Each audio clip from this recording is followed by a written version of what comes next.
لن تنالوا البر حتى تنفقوا مما تحبون، اس سے زیادہ کیٹیگوریکل سٹیٹمنٹ اور کیا چاہیے؟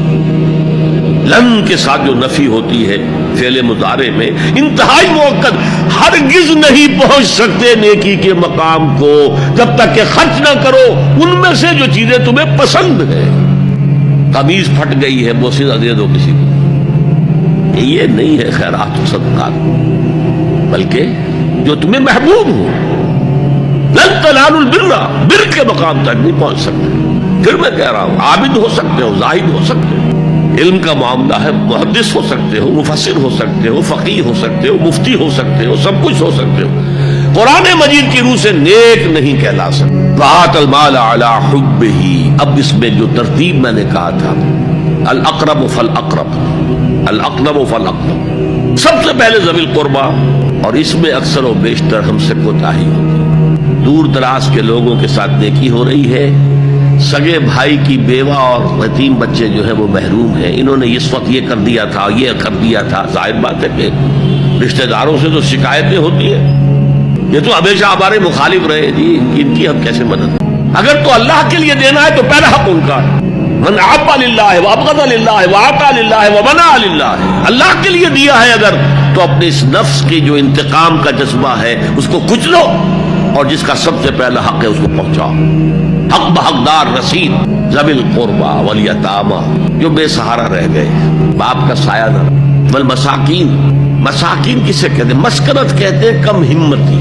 آپ کو معلوم ہے آج کل ایک مرض کہلاتا ہے نیورستھینیا، آدمی دیکھنے میں ہٹا کٹا ہے، صحت مند ہے، لیکن اندر سے اس کی کوئی ہمت ایسے جواب دے گئی ہے کچھ کر ہی نہیں سکتا، وہ ہے مسکین۔ اسی لیے جو فرمایا گیا یہودیوں کے لیے ضربت علیہم الذلۃ والمسکنہ، ذلت کے معنی بھی کمزوری اور مسکنت کم ہمتی، ہمت ختم ہو گئی، جو اپنے پاؤں پر نہیں کھڑا رہ سکتا اس وجہ سے کہ اس میں وہ ہمت کم ہو گئی ہے، وہ بھی مستحق ہے۔ وابن السبیل، اور مسافر، پرانے زمانے میں آپ کو معلوم ہے نہ سرائے تھی، نہ کچھ اور تھا، نہ ہوٹل تھے، پھر اگر کہیں راستے میں چوری ہو گئی، ڈاکہ پڑ گیا، تو آدمی جو ہے گھر میں خود ہے، کفیل ہے، اچھا ہے، اس وقت کی حالت ایسی ہو گئی۔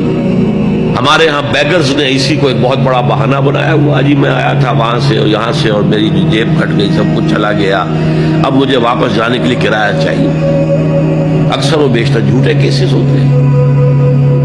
اگر آپ کسی کو پکڑ لیں اور ساتھ لے کر کہیں تحقیق کراؤ تو وہ بھاگ جائے گا، پھر نہیں آئے گا اس وقت سے۔ لیکن یہ کہ ابن السبیل یہ بھی ایک کھاتا ہے، وسائلین، یہ ذرا تفصیل طلب معاملہ ہے۔ اسلام کی تعلیم بڑی متوازن ہے، ایک طرف سوال کی مذمت ہے، مت اپنا دستے سوال دراز کرو کسی کے سامنے۔ جو شخص ہاتھ پھیلاتا ہے مانگنے کے لیے وہ اپنی عزت نفس کو ہتھیلی پر رکھ کر آپ کے سامنے پیش کر رہا ہے، اور آپ ٹھوکر مار دیتے ہیں اس کی عزت۔ مانگو اللہ سے، اللہ کسی کے دل میں ڈالے تمہاری ضرورت پوری کر سکتا ہے،